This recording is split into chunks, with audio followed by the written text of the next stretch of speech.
Hello students, today we will discuss about instruments related to cataract surgery. Now you can see here 3 instruments are placed. This first one is the crescent knife. You can see this is the crescent knife. It has 3 parts. The foremost part is the blade, which has forward angulation of 45 degree for better movement during dissection. Then there is the neck, and this green portion is the polycarbonate handle. Okay, now what are the uses of this instrument? It is used to make sclerocorneal tunnel in manual SICS. Second is to make scleral flap in trabeculectomy operation, and the third is to make lamellar dissection of cornea in lamellar keratoplasty. The second instrument, this is a keratome. You can see there is a thin diamond shaped blade and it has a sharp apex and 2 cutting edges. You can see this has a sharp apex and 2 cutting edges on both sides. The uses, it is used to make valvular corneal incision for entry into anterior chamber in phacoemulsification and SICS. And it is also used to enlarge sides of the tunnel in SICS. This tip is of various dimensions. It ranges from 2.8 to 5 millimeters, 5.5 millimeters. Now the third instrument is the side port. This is the side port entry blade. It is fine straight knife with sharp pointed tip and cutting edge on one side. There is cutting edge on just one side is straight and the other side is the cutting edge. Now it is angulated at 15 degrees from the neck, that is slight angulation, and its uses are to make side port to enter into the AC, to inject trypan blue dye, to inject viscoelastic substance. It is also used for parasynthesis, and it can be used for making a port for cortical wash by irrigation aspiration cannula.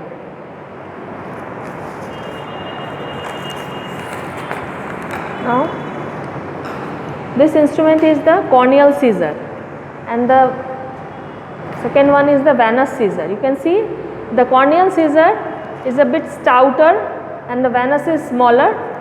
Now corneal scissor have fine curved scissors. These are fine curved scissors. You can see these are fine curved scissors. The blades are kept apart by the spring action. Usually the blades are apart. They are kept apart by the spring action. When we need to use it, we need to press it like this. And the uses are peritomy, that is cutting the conjunctiva prior to sclerocorneal tunnel. Second is enlarged corneal incision in keratoplasty operation, and third it is also used in trabeculoplasty operation. This one is the venous scissor. You can see this is a very fine delicate scissor, very fine delicate scissor. The blades are kept apart by the spring action. Now this venous scissor is of 2 types usually. This one is the straight venous scissor and the other one is the curved and or angular venous scissor. Uses are cutting anterior capsule of lens in ECC and capsular tag in SICS. Then it is also used in pupillary sphincterotomy, iridectomy. It is also used for cutting inner scleral flap in trabeculectomy, to cut vitreous in open sky vitrectomy.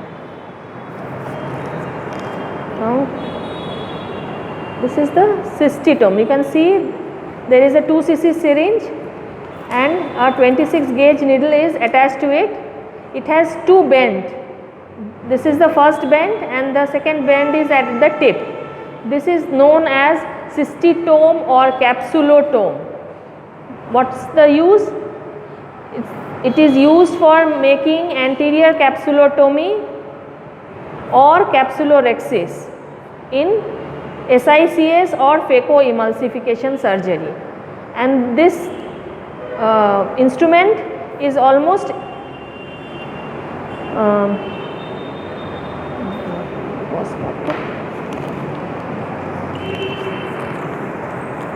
pause করে দেব। This is the Saint Martin's forceps. It is a straight, small but stout forceps with 1:2 teeth, 1:2 teeth at the tip. You can see at one side there is one teeth and at the other side there are two teeth. Okay, you can see here. So this is a Saint Martin forceps. It is very commonly used in cataract surgery and other ophthalmological procedures.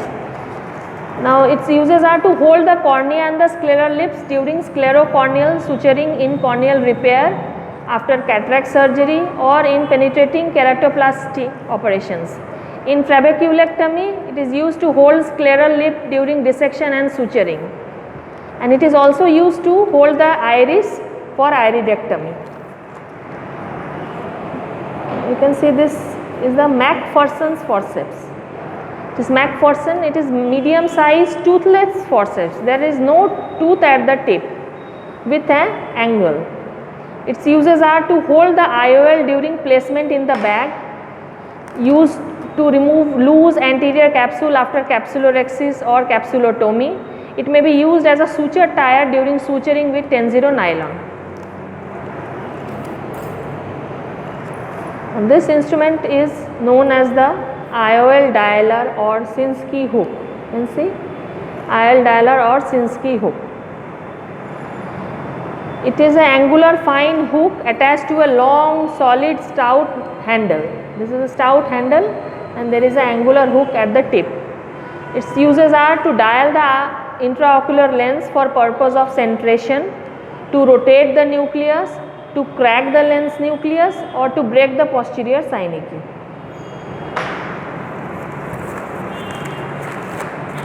Now this instrument is known as the Vectis, wire Vectis. A ring of wire is attached at the end of the narrow limb attached to a handle. This is ring of wire, this is a narrow limb and this is a handle. This is known as wire Vectis. Its uses are to deliver the nucleus in extracapsular cataract extraction or SICS, and it is also used to remove subluxated and dislocated lens. Now this thing you can see a syringe like instrument. This is the injector. This is the injector. Okay. This injector is used to inject the foldable phaco lens in the phaco IOL in the foldable lens in the anterior chamber. The lens is loaded in a butterfly shaped instrument over here in the tip, and then it is pushed inside the anterior chamber. So the lens goes inside the anterior chamber in the bag, capsular bag. And this is very important instrument. This is also known as the Simcoe cannula or irrigation aspiration two-way cannula. This is also known as Simcoe or irrigation aspiration two-way cannula. Here you can see there is a tip which has two openings. One is at the side and one is at the tip. The tip opening is for aspiration and the side opening is for the irrigation. Here the continuous ringer lactate solution or BSS is attached, and here a 5 cc or 2 cc syringe is attached, which can give negative suction for sucking or aspirating the cortical matter.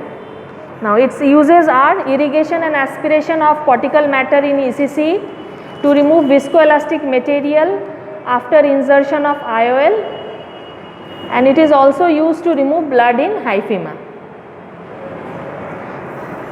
Now this thing is just the cover. Here inside a lens is usually present. It is a rigid polymethyl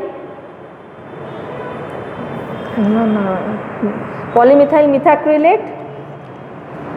Lens is usually placed inside, which is used in SICS operation, and this is the cover for the foldable lens, which is used in usually phaco emulsification. One common question you can be asked here is who did the first IOL implantation? Sir Harold Ridley did the first IOL implantation in the year 1950. Okay, that's all for today. Bas.